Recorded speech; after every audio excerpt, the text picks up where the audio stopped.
Hello, and welcome to From the Newsroom, a podcast production of the Monroe News in Monroe, Michigan. Monroe County Community College hosted a panel today called Recreational Marijuana, Pros and Cons. This presentation is part of the Culture and Current Affairs Speaker Series sponsored by Monroe County Community College. Dr. Kojo Korte, College President, is the moderator. Audio production on this assignment was handled by Paula Wethington of the Monroe News. All right, good afternoon. Good afternoon. Okay, so my name is Kojo, and I'm the president here at our Monroe County Community College. I know that's for the college or for me, but we'll take it either way, right? And so this afternoon, we're going to discuss, and we have a distinguished group of panelists here. We're going to discuss the recreational marijuana issue, which is Proposition 18-1. How many have heard of it? All right, very good. There are some students in here, and the students, there are some here for credit, extra credit, and so there's Linda there. Young lady, raise your hand, Linda. You need to fill that out in order for your instructors to give you the appropriate credit. So here's how this is going to, and we know this is a very contentious issue. And the reason why we're having this here today at your Monroe County Community College is because we are the educational institution, the higher educational institution here in this county. And where there are issues of this nature, somebody needs to present that balance, try to get that balanced view. So you're going to get that balanced viewpoint today. You're going to hear the pros and you're going to hear the cons. And the water is coming. The pros and cons. And so as we go through this process, I may have one or two questions, I may not. But then the audience, if you have any questions, you will stand up, and then we're not going to do cards. You will pose the question. But this is important for our panelists as well as the audience. There will be no proselytizing here today, no preaching. If you have a question or an opinion, state your opinion. If you have a question, pose the question. Don't start telling us your life story or whatever. I mean, no, you can if it relates. You know what I mean. But let's get to the point. We don't have all day, and I know it's a contentious issue, and there will be no yelling or back and forth. And also for my panelists, if an individual is speaking, no interruption, please. All right, so there will be some modicum of decorum in here today, and it will be controlled. I have all those folks in the back are my bouncers, right? Yeah, there you go. My bouncers were back there, and all these ladies in here are bouncers too, right? But anyway, enough of that from me. So, before my audience, before my panel, the panelists get started, each of them will get a chance to introduce him or herself, and then give us a 2-minute elevator speech, okay, on their position, and then we will go from there. Now, my first question is not to the panelists, but to the audience. How many of you in here have a position on this? Raise your hand. Have a position, raise your hand. Okay, whether it's for or against. How many do not have a position? All right, so for the panelists, for the most part, we know that's there's this something called the backfire effect. If you attempt to convince people of to go in a certain direction, they sort of try to buckle down. But so your position today is really to convince those who are not sure where they stand. Who again? Raise your hands again if you're not sure where you're moving. Okay, so we do have some in here, and afterwards, then I'll pose the same question to see if maybe you see who's been convinced or who has not been convinced. And so we will go ahead and get started, and we will begin with, well, when we start from that end, introduce yourself. All right. And then state your position. And you have 2 minutes to do that, and I have a bunch of timekeepers in here. All right, sounds good. All right, everybody. My name is Jesse Riggs. I'm a local political activist, former UAW educator. I'm a very pro Proposition 1 advocate. The work that I'm doing alongside of the Michigan Medical Marijuana Association is geared towards not just bringing medical into the light and expanding on the rights, but also to push legalization so that we can stop the disparate lockups of young minorities. I believe in Prop 1 because I think it can help our environment and reduce the algae bloom, because hemp is a large part of Prop 1 that largely gets left out of conversations like this. And today I do want to focus on that because I think that hemp not only can help the environment, but adds to the revenues and the taxes that can come into play that get left out a lot, like I said, in the conversations that we have in regards to cannabis. Hemp is an extraordinary plant that could help our urban areas as well as our rural areas where the farmers don't have crops. And with the current problems that we have with soybeans and this tariff war, it gives them an alternative as well as a buffer and a way to clean up their ditch lines and their runoffs. So again, I think Prop 1 is good for the state, it's good for the people of the state, it's good for the minorities of the state, it's good for the poor white folks in the state whose lives are ruined tragically only because they possess or use a plant. Thank you. Thank you, Jesse. Next. Hi, my name is Steve Miller. I'm a retired sergeant from the Canton Township Police Department. Also worked for a couple of years in the county here for the city of Milan, and was a Monroe County resident for that period of time as well. I lived on the Monroe County half of the city of Milan. I'm currently a speaker for LEAP, which is Law Enforcement Action Partnership. We have a perspective of overall criminal justice reform. LEAP was initially founded as Law Enforcement Against Prohibition, and I am a speaker for that organization currently. And I also work as a private investigator for Attorney Michael Comore, who you'll turn into next. As a retired law enforcement officer, I am in favor of Proposal 1. It's time to stop wasting law enforcement resources, prosecutorial resources, resources of the court and the prison systems on marijuana. It's time to stop it. In just over 20 years of police work, I have never witnessed any harms or dangers as it relates to marijuana. Never. I've never responded to one criminal complaint in which marijuana was the cause. And it's just never had. The harms and dangers that the opposition tries to speak of in general terms, they don't come to specifics on it, don't exist. Because I think I would have seen them in over 20 years of police work. If there was harms and dangers involved, I would have noticed that in 25 years of police work, and working the streets, and working as a detective, and working as a SWAT officer. Thank you. Next. Good afternoon. My name is Michael Comorn of Comorn Law PLLC. I've been practicing law for about 25 years, mostly in criminal defense, but primarily the last 10 years regarding marijuana law in Michigan, defending patients and caregivers. And I'm also the president of the Michigan Medical Marijuana Association. And I am in favor of Prop 1 for several reasons, but I think one of the things I hope to convey to this audience, or those that are on the fence, it begins with the idea of why was marijuana made illegal in the first place. There was a time when it was not Schedule 1.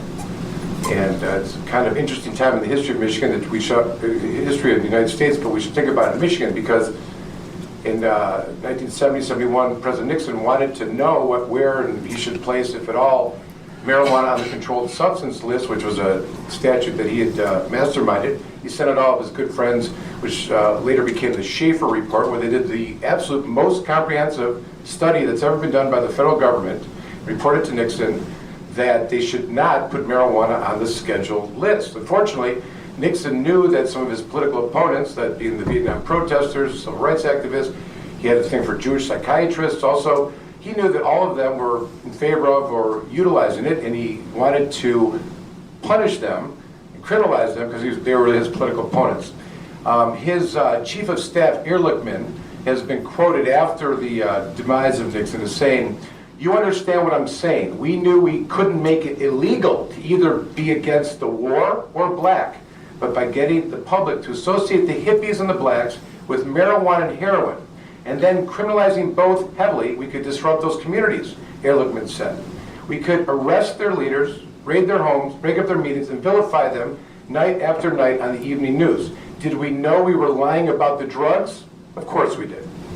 So with that being said, knowing that the criminalizing of marijuana took place arising out of a lie, think of all the devastation, families broken up, communities torn apart, people that spent time in jail, prison, or otherwise, and all the money that is spent by law enforcement. It's time to end the lies. Thank you.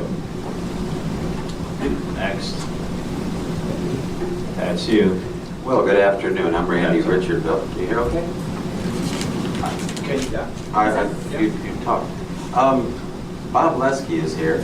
I studied political science under him a little over 40 years ago. Can you hear in the back? Just wanted you all to know that Bob is here. Bob, say hi to everybody. Hello. Say hi, Bob. He gave me a C. I went on to run the Senate, so I don't know who was right or wrong back then.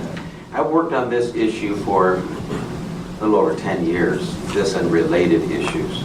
I'm going to tell you a little bit about process and why the process of a ballot proposal is a very scary one.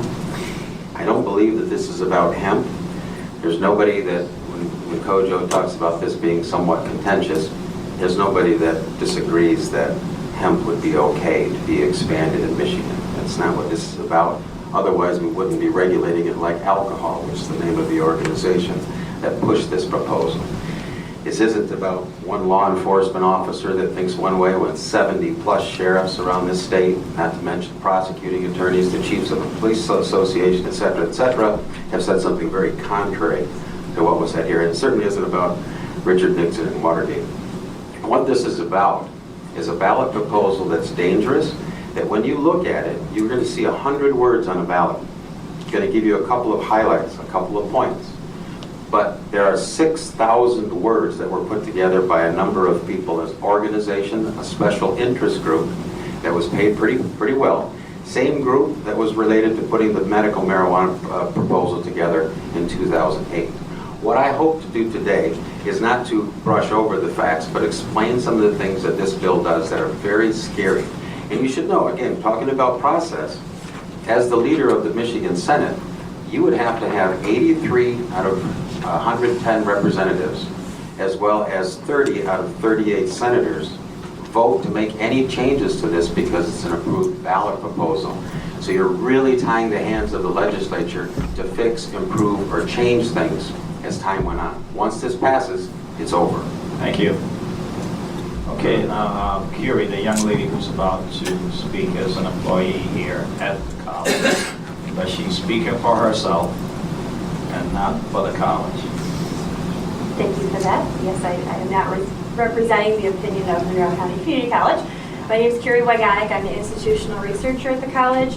My training before being hired as the IR coordinator here was in substance use prevention. I'm earning my doctorate in health education where I study the opioid crisis specifically, but I have done extensive research in marijuana prevention in adolescents and college age students. I am not in favor of this legislation.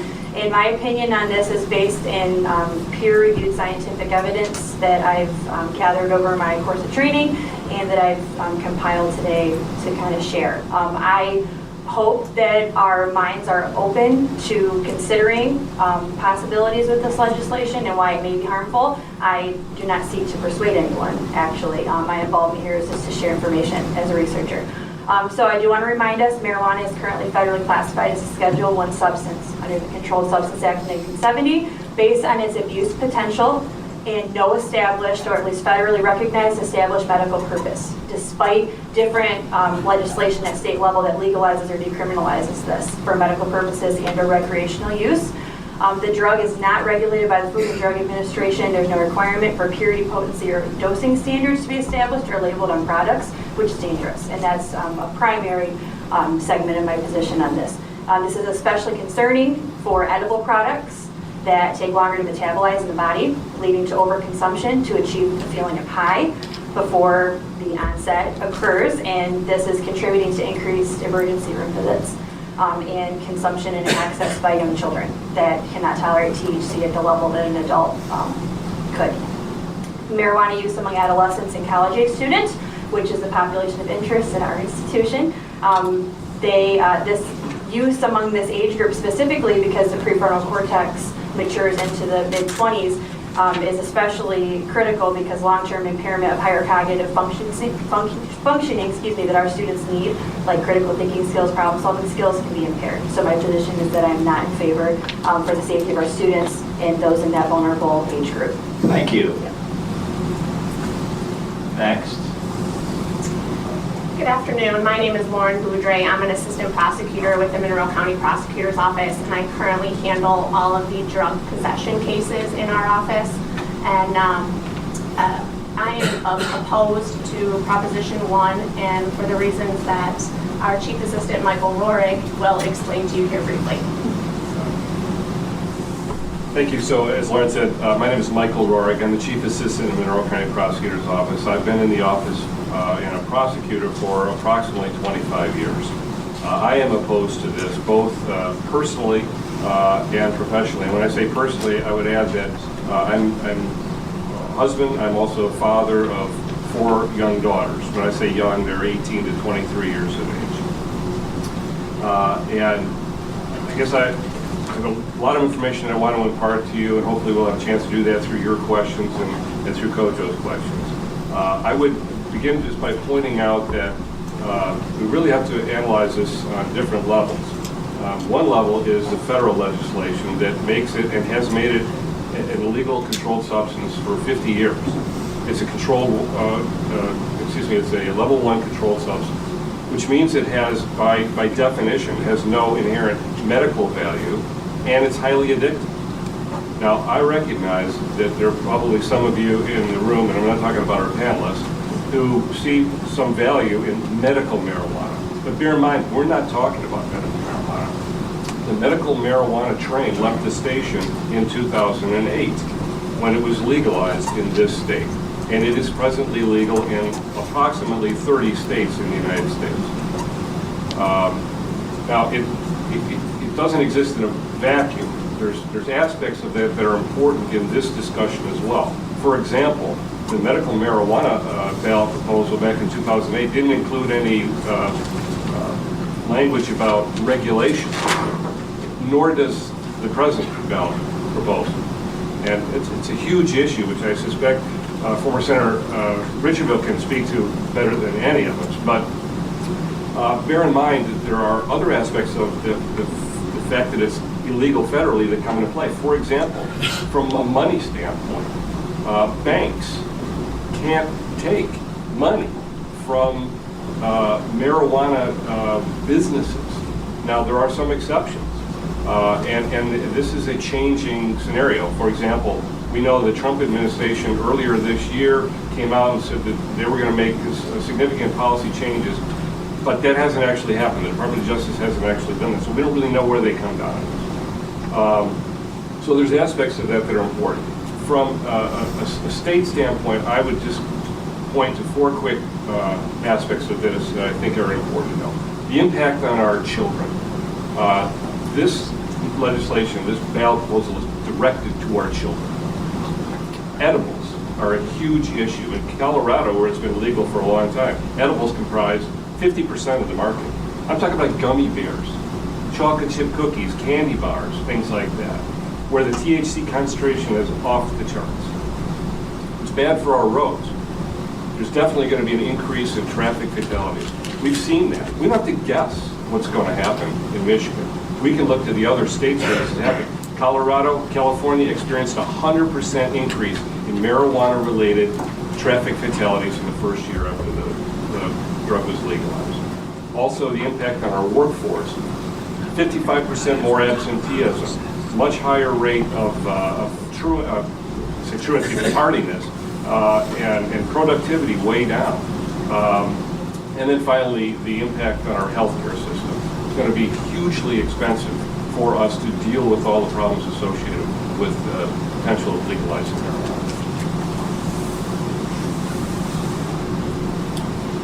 Thank you, panelists, and thank you for trying to stay within the limits, within those minutes. And we do have a timer.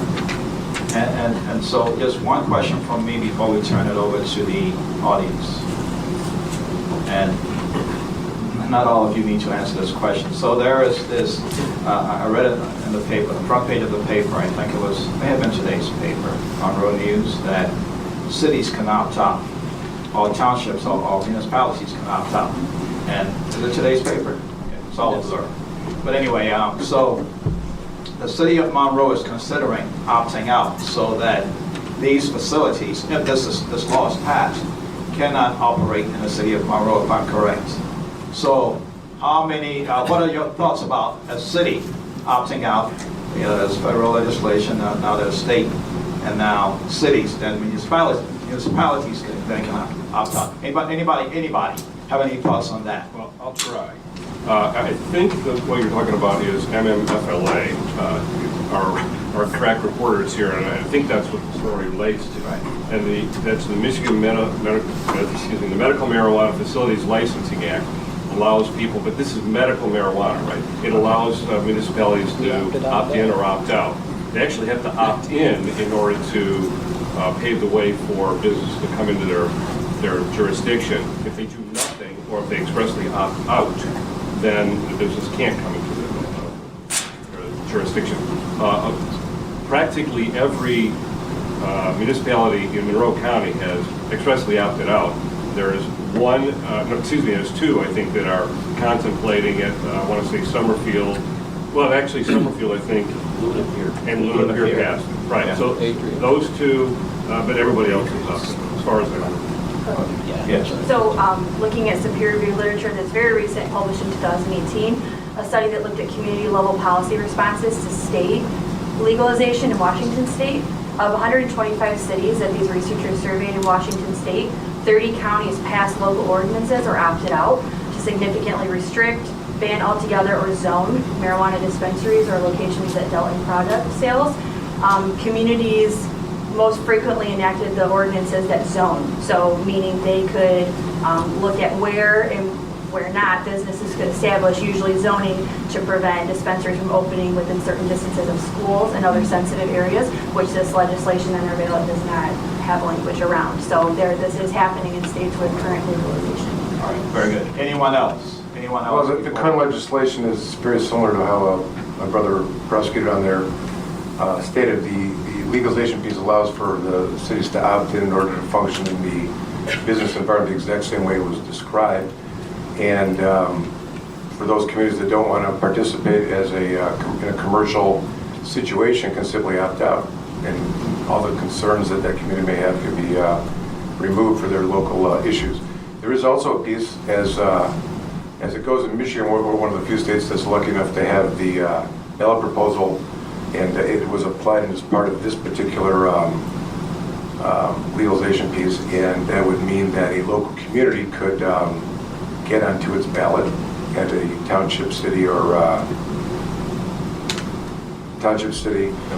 village, and have it on the ballot. Let that local community decide whether or not they want to proceed and opt in or not. But that is part of the legalization. All right, I think Randy and then Jesse, please. Yeah, just briefly, sometimes the two issues, medical marijuana and recreational marijuana, get kind of mixed up a little bit. What I want to be really clear about is that this proposal will allow anybody to carry 2.5 ounces of marijuana on his or her person at any time. That's approximately 75 to 150 joints at one time for their personal consumption. Today, you can be arrested and charged for carrying 1 ounce with the intent to deliver. So if you have 1 ounce on your possession today, you can be arrested and you can be prosecuted for having 1 ounce. What this ballot proposal would do is increase that to 2.5 ounces. Doesn't matter if you have stores on the corner or if you don't. You've got people carrying around big bags of dope with intent to deliver, to sell. Now, a lot of that ends up in underage hands. Okay, Jesse, and then audience, if you have questions, get ready to pose those. So ultimately, I think we were going back to the article that you had stated in in today's edition that Monroe City Council would seek to opt out of recreational. I want to clarify that Monroe City Council has already last year opted out of medical. Keeping that in mind, our patients in Monroe County have nowhere to go for their medicine, and they have to drive sometimes 25 miles in cases where they have chronic conditions that can cause them to have seizures. So let's keep that in mind when we are, because they are different. And Monroe has already opted out of medical and told our patients no. And I think voting for Prop 1 is a good way to remedy that.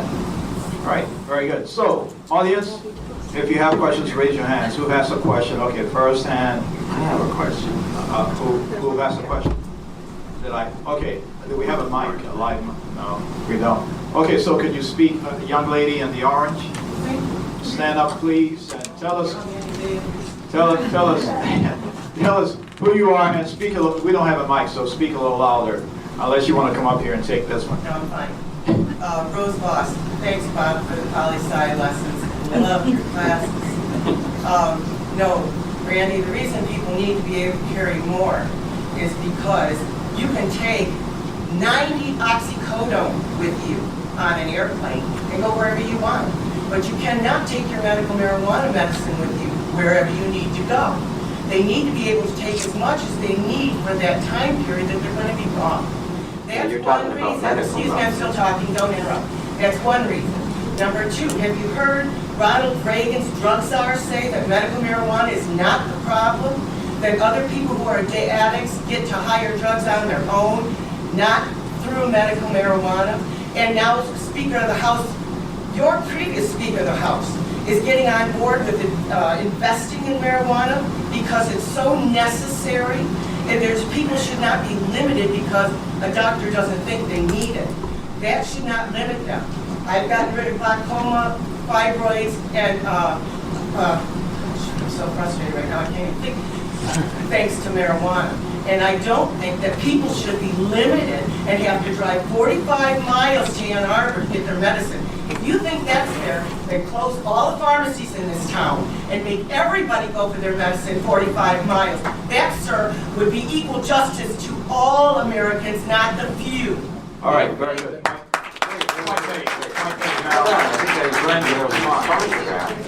There must be some confusion, ma'am. I am a supporter of medical marijuana. You're saying you can't carry more than 2.5 ounces? Today, no, ma'am. Now, I'm talking about recreational ballot. Right. Medical happened 10 years ago. So right now on a medical license, This does not hand, please don't interrupt me, okay? Because I was... Okay, all right, I'm going to control this now, folks. Okay. All right, so Randy is speaking. 100%. I sat in front of my committee. I had people come in that were sick and talked about medical marijuana. One thing this proposal does that you probably don't know is that it eliminates the governing board that oversees medical marijuana licensing today. Why does recreational marijuana want to eliminate the board that oversees LARA and the licensing organization for medical? It doesn't make any sense. Hold on, young lady, please. No, ma'am, there's a difference between medical and recreational. This bill only talks about recreational, except it eliminates that board. I'm a supporter of medical marijuana. I've seen people come into my room, and when I was the chairman of the committee, and explain to me what happened with their children with epilepsy, what happened with the people that had cancer, what happened with glaucoma, senior citizens, et cetera, et cetera. I support that. I believe that should be available and regulated the way that the new regulations came out. The problem is, it took until December of 2017 for LARA, and that's the Licensing and Regulatory Authority, for them to come out with the rules that regulated the ballot proposal of 2008. It took 10 years. And now this group has got another ballot proposal talking about recreational. They mess with the thing that's already in place and says they're only going to give LARA a short period of time to get these things done. It takes them a long time to do it accurately. There are a lot of problems in the 6,000 words that you don't get to see when you're voting in the ballot booth that day. Okay, thank I you. think we're in agreement with you as far as having access to medical marijuana. I've got no problem with that. All right, thank you, Randy. Okay, thank you.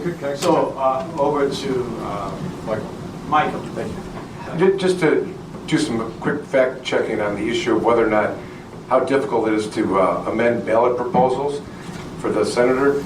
There's 3 amendments to the Michigan Medical Marijuana Act, not a problem. 3 times the legislature voted with 3/4 supermajority to amend the act. The last time was to correct the inability of the government to stop people from getting arrested under the Medical Marijuana Act, okay? So, and don't undermine the medical community's support for legalization, because it's only because patients have been arrested at a rate of 14% every year, and forfeitures at $12 million this past year, as high as $25 million in years past, that there is this desire to have adult recreational legalization. It's absurd that an adult wouldn't have the choice to be able to choose between cannabis or alcohol. We're not talking about 9.9 of every 100,000 people in Michigan are involved with alcohol-related deaths.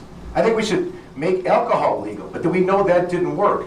There is no connection with the use of marijuana with death, period. Okay, thank you. All Well, right. not according to the Washington Highway Association. If you'd like me to read the statistic. All right, okay, so let's hold that, Keith, right? Steve. Actually, I'm going to have Mr. Camorn respond to the report that Mr. Richard Bill is referring to. Go ahead, Mike. Respond to the traffic reports. There is no connection in all of the data that's being used with this Rocky Mountain High interdiction report, and this is all that the opposition has to rely upon. Let's just make it clear. The mandate, in order to do this report, requires this agency to do nothing to help or aid in the legalization of marijuana. Okay, so as the study is being done, the report says at the very beginning, throughout the middle, at the end, all of this data has been skewed so that we do not go against our mandate, which is to not conclude that legalization is good anywhere. Okay, every statistic you'll hear from the opposition is slanted statistically. It's not true. It's that simple. And it's the only report you'll hear them rely upon. The only one. There's no corroborating reports, nothing from any other studies that they can rely upon. In fact, just the contrary. The suggestion of the children, I want to read from areas that have been published, including the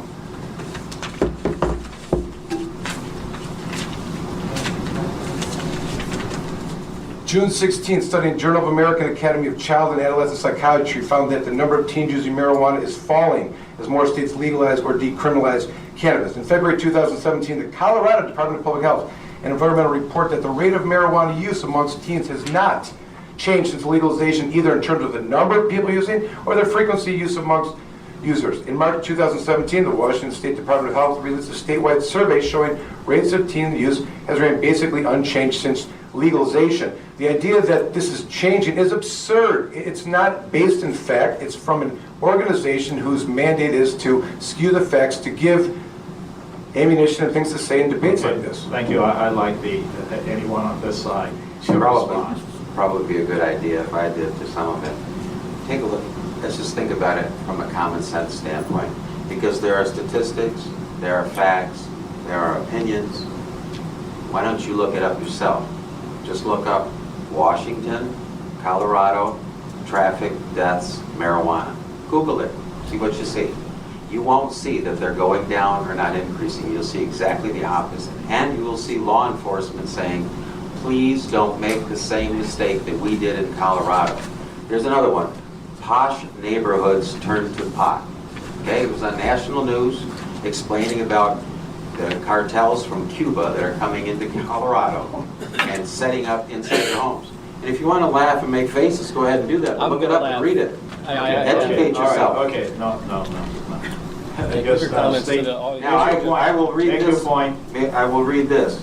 In Washington State, marijuana-impaired driving fatalities have more than doubled. 1 in 5 drivers are under the influence of marijuana. That is up from 1 to 10 prior to legalization. 62% of respondents who reported using marijuana and driving said they didn't think it impaired their ability to drive at all. That's the Washington Traffic Safety Commission. Look it up.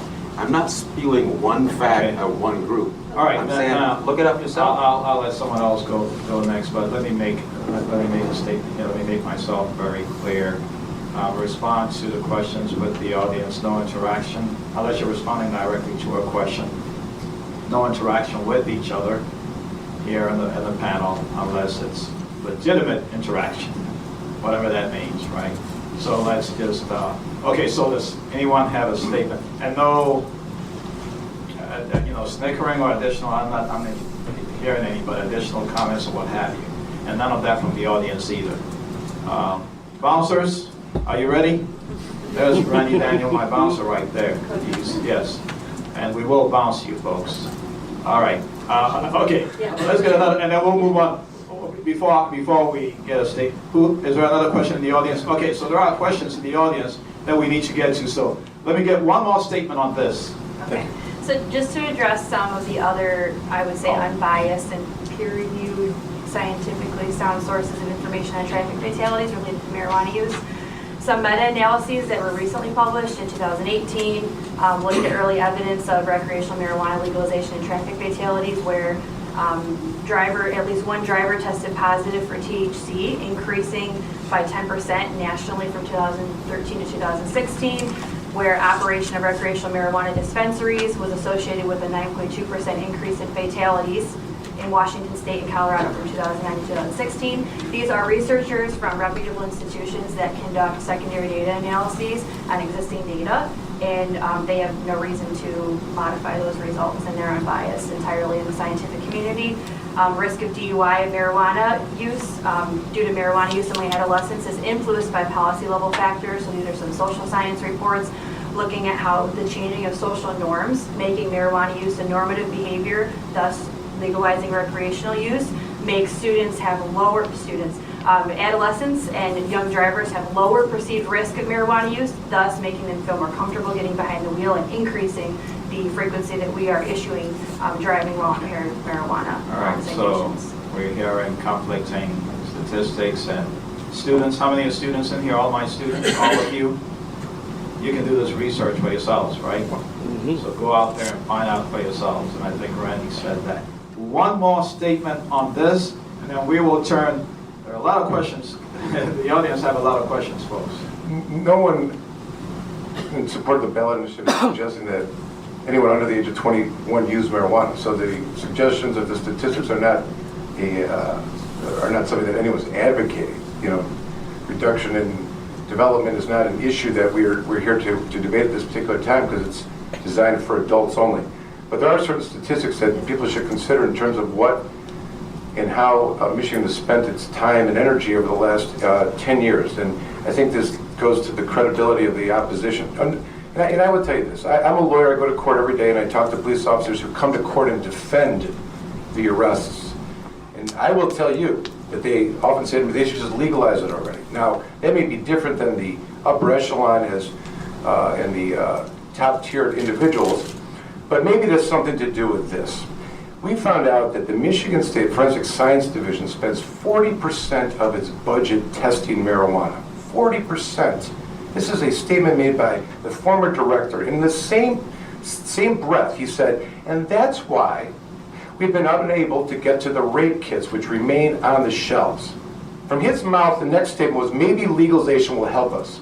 Now, can we all agree, if we were to prioritize where budget resources are supposed to be spent, it would be on catching rapists and trying to find rapists instead of possessing marijuana? Isn't that a fair trade-off? And the 74% of convictions in Michigan are related to marijuana. 30% for rape. That's nothing to boast about. The community at large, from the law enforcement side, has been disappointing in their catching serious criminals.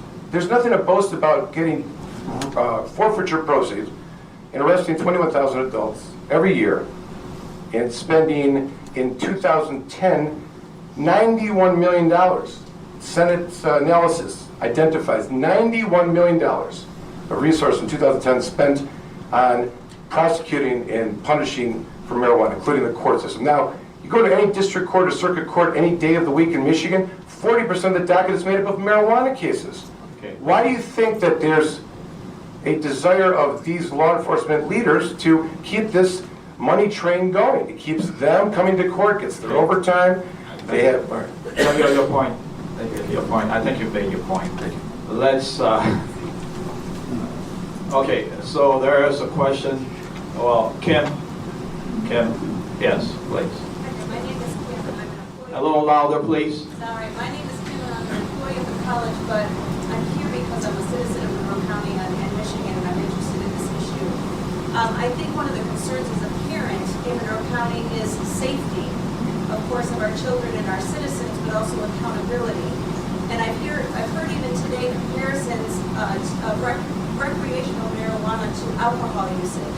And when it comes to accountability, for alcohol usage, if somebody is under the influence and they are the cause of a traffic accident, we have a legal measure of what we consider under the influence.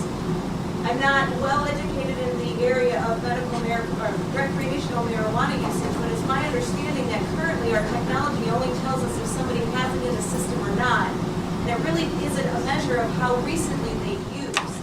So my concern is, how do we hold people accountable for the choices that they make if they choose to engage in recreational marijuana usage, and yet they choose to get behind the wheel of a car and hurt somebody? How are we going to legally hold that person accountable for the choice that they have made? All right. I see Michael, right? Raising his hand. So Michael first. Keith was raising his hand. No, Michael can go. Oh, Michael. It is Steve.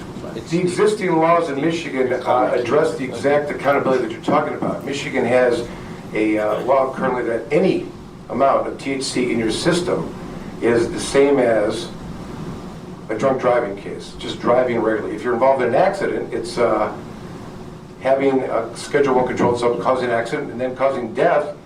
It's a 15-year felony. There's a gentleman that was recently sentenced 5 to 15 years for causing the death with 1 nanogram of THC in the system. Now, that is what is currently on the books. I would argue that that is extreme, and we should look at other factors that may have contributed to that person's demise. But the complaint that is really being made here is that the law enforcement community has a difficult time identifying probable cause or elements to arrest or arrest somebody.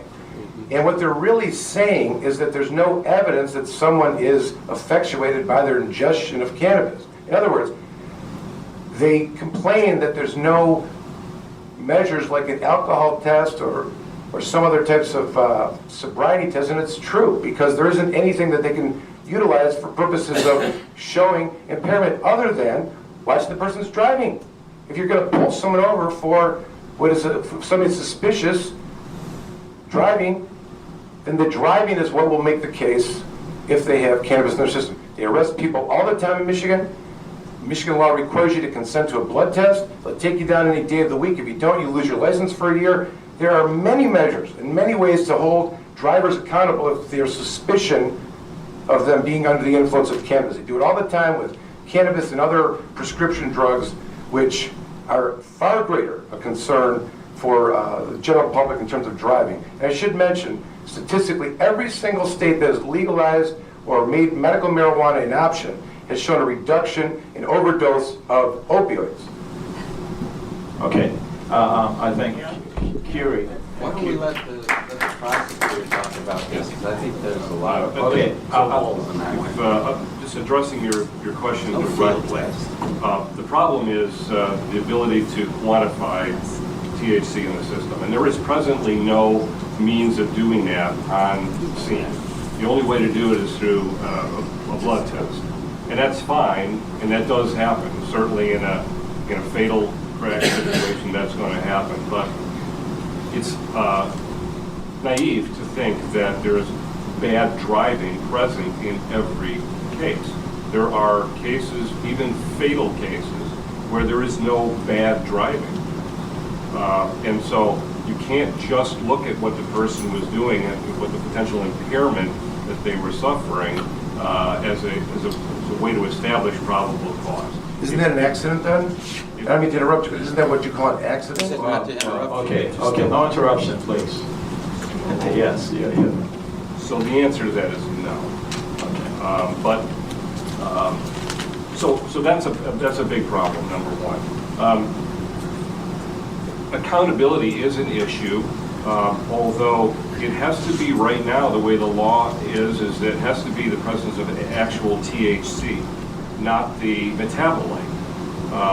Now, the problem with, most of us are familiar with alcohol. The consumption of alcohol fits a fairly even bell curve.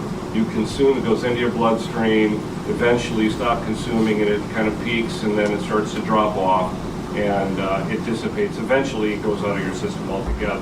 We're familiar with that. Marijuana is more spike-like, if you will. You consume it, it goes into your bloodstream very quickly, but then it also dissipates out of your bloodstream fairly quickly too. So the problem that law enforcement faces is you have a situation where there's a problem, some kind of a crash or who knows what, and they suspect the person may be under the influence of marijuana or some other drug. By the time they get to the hospital to do that blood test, a lot of that THC is going out of the system. That's a problem. Okay. By the way, if I can just... One more point. One more point? All right. I don't think that, no offense to Mr. McWarren, I don't think he speaks for law enforcement. The reality is that almost every sheriff in the state, almost every prosecutor in the state, and the chiefs of police in the state have come out in opposition to this proposal. And there's a reason for that. All right, very good. Curie, you want to make a quick point? Yeah, just to speak And we'll move on, on to the next question after that, folks. just to speak on some of the key points in metabolism, which is kind of where my research interests lie previously. So depending on the mode of administration of this drug, it does metabolize differently in your body. So, you know, those that have spoken on the same side of the table as myself are absolutely right in that we don't have rapid detection methods.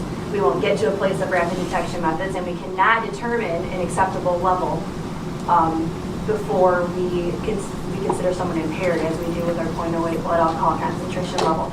So this really discourages the use of the drug entirely, because what that says to the potential user is don't use at all, because if it's detected at any amount, you are held liable to legal ramification. Whereas, you know, if we're consuming alcohol, there's a limit that we are considered unimpaired up to, so that they're not comparable in that All right, sense. very good. So I know others, we're going to be losing students in a bit because they have class coming up in 10 minutes. So students, any students have any questions? My students? Oh, I'm starting to look bad, folks. My students. Come on now, there's got to be some questions from the students. Students, I know others, and all the questions so far have been from adults. Nothing against them. But what about the students? Younger people. All right, thank you. Thank you for saving me, my young friend. Hi, Jack York. I've been in this community my entire life. I graduated from IDA in 2009. I left here, met student of the year in 2011. Graduated from Toledo with 2 bachelor's degrees, one in physics, one in math. Wow. Excellent. Engineering, job fairs, and I got turned away because I'm not an engineer. So I turned to the medical plant that I had part of. I'm a medical patient, and I've been growing the plant since 2014. I am waiting for the commercial job and can't get one.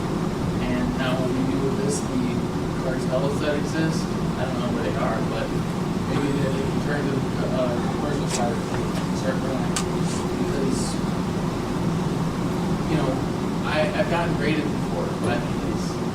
And, you know, I hear that the sergeants are against it. Well, every year I call Sergeant Inspector of Washington and I tell him, hey, I'm still down here growing. He doesn't care. He says, good for you. I hope you keep going. And I hope that you don't have heroin on you, because that's what our problem is. Okay, so that's, you're making a statement? Yes. Or is it a question? I'm for it. I'm sorry. I am for it. Okay, all right, so that, I would hope for the commercial job out of this, because we are not druggers, we're not druggies, we're not drug dealers, we're not pushing the little kids. We're physicists, we're mathematicians, we're biochemists, and we're organic chemists waiting for the job. all right.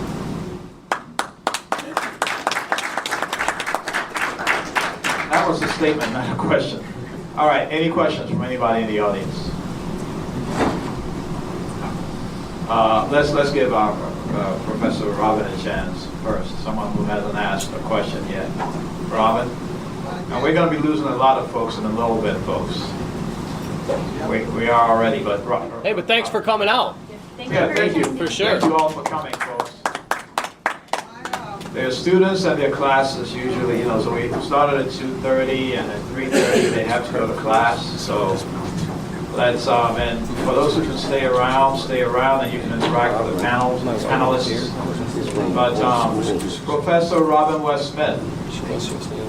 Thank you. My question has to do with, what is your perspective about what's going on in Canada and the fact that they legalized it in the entire country in spite of all of your studies and all of your statistics and all of your reports? In Canada, it's legal in the entire country. We're right next door. Nothing but a triple cross. You're back. Well, that may be, but the reality is that the United States government still controls the border, and marijuana is still a Schedule I drug, and I'm sure that our friends at Border Control will not allow the free flow of marijuana back and forth. I'm not saying the free flow, sir. What I'm saying is, how is it that we can say on this side of the border we're so much against it? We've got all these statistics, we've got all these reports, and yet Canada, I would suspect, looked at some of the same statistics and the same reports, and yet went totally the opposite. How do we explain that? Well, I don't know what their legalization is. Do you know how much they're allowed to carry or how much they're allowed to grow? Do you know what the regulations are compared to what this ballot proposal says? And here's one other quick thing. I don't. I don't mean to interrupt Randy, but I believe, correct me if I'm wrong on this, that was it was legislation passed by the legislative body in Canada. Is that your understanding? That's my understanding. Right. So here's the difference. They had the opportunity to conduct their own research. I don't know what it is. I'm certainly not going to stand in favor, but they had their opportunity to conduct their research. They negotiated the terms of this legislation, whatever the case may be, and then they voted on it after public discourse, I presume, and they passed it. That's not what's happening here. So there's no official. I'm sorry. The people are preferring to pass. Let him finish. here. Okay. You know, and again, this is Randy's bailiwick, but I mean, from my standpoint, there hasn't been a public discourse. This isn't a situation where the Michigan legislature decided, hey, I think it'd be a great idea if we should legalize recreational marijuana. Let's talk about it. Let's put this in committee and do a lot of research and figure this all out, and then come up with the bill and then vote on it as legislators. That's not what happened. What happened here is a bunch of outside money from interests outside the state have come in, created this proposal on the ballot. You're going to have, I have a copy of it here, you're going to have 100 words. It's going to look like this. This is the whole thing compared to the other 5,900 words that you're not going to see. And you're going to have to make a decision based on that.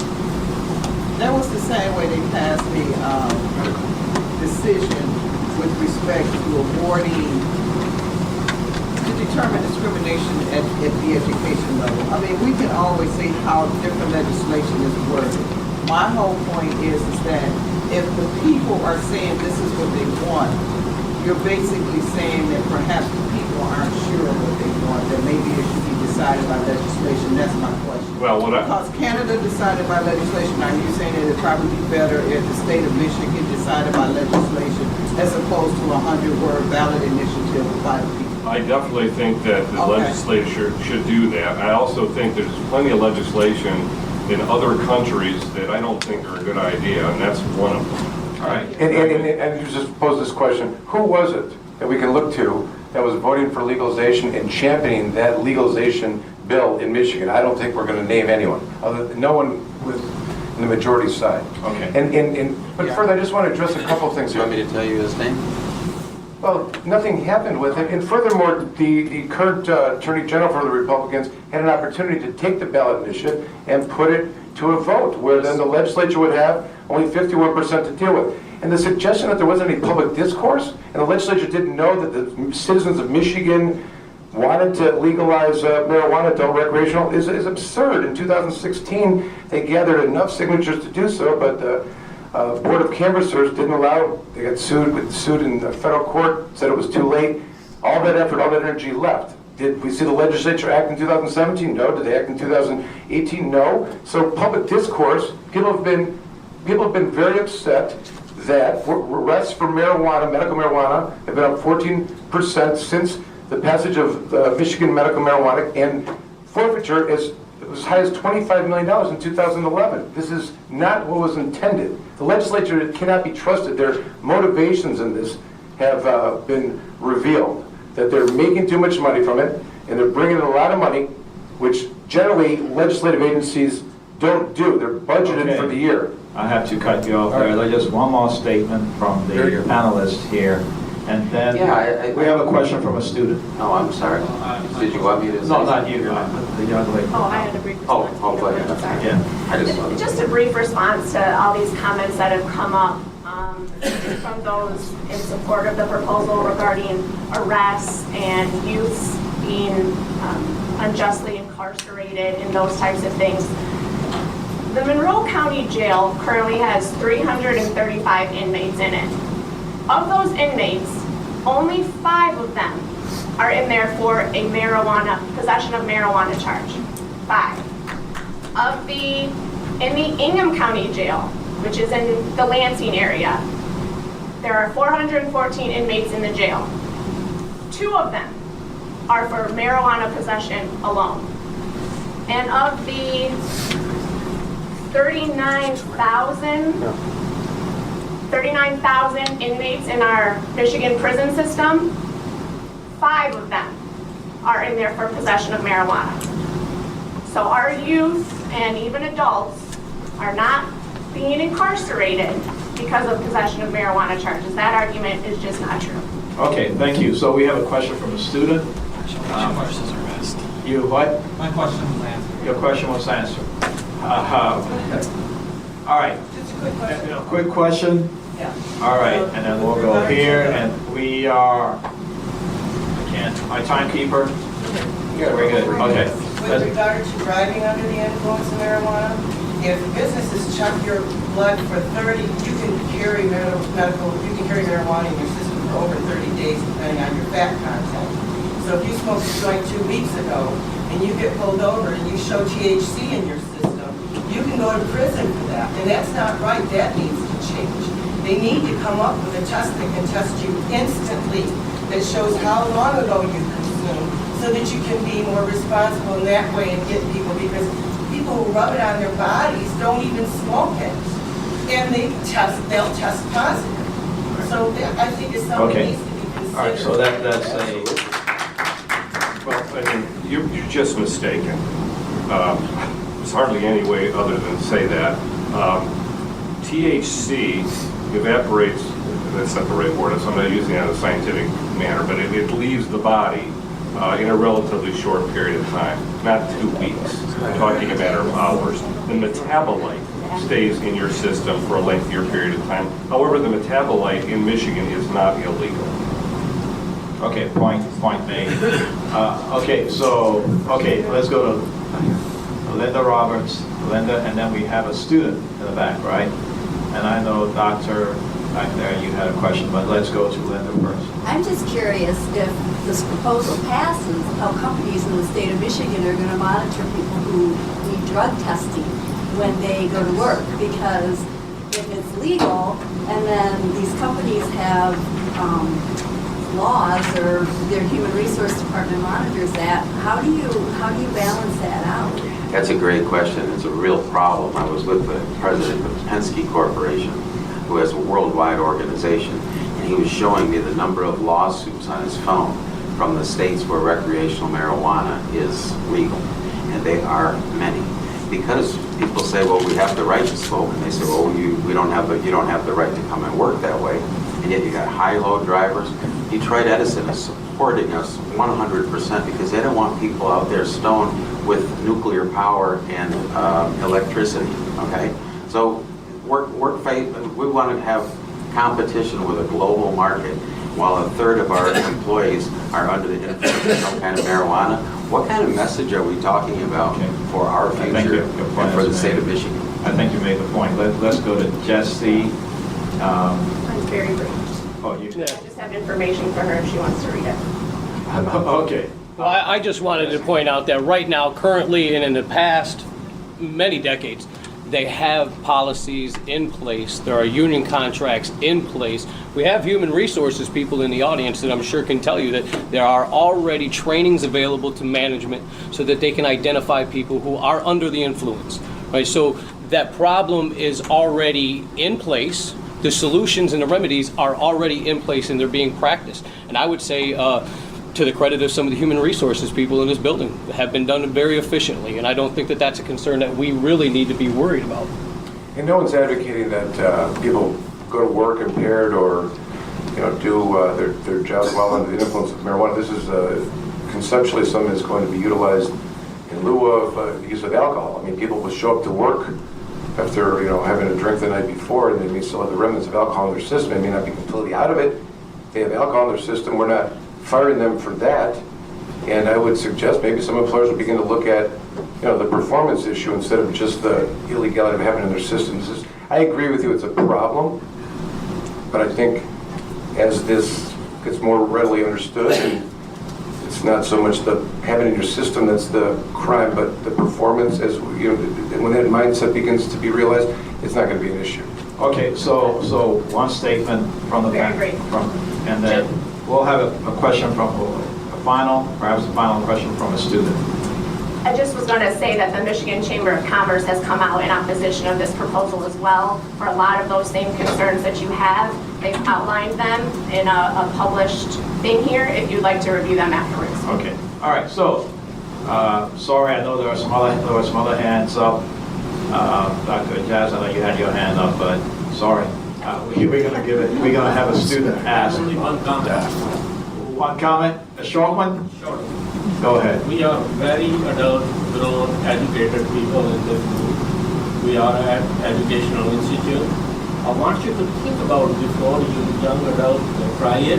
It is associated with cardiac arrhythmia and fatal stroke. It is very well reported, well documented. There are a lot of cases of people under the age of 21 who use the THC or cannabis have a risk of cardiac arrhythmia, fatal one. You don't need to drive and hit somebody to kill or get ill, but it is important to do life decisions. But we respect the law, whatever we do right now. Okay, thank you, Dr. Jazz. A young lady in the back, identify yourself, ask your question, and that will be the final question. After that, I'll make apologies.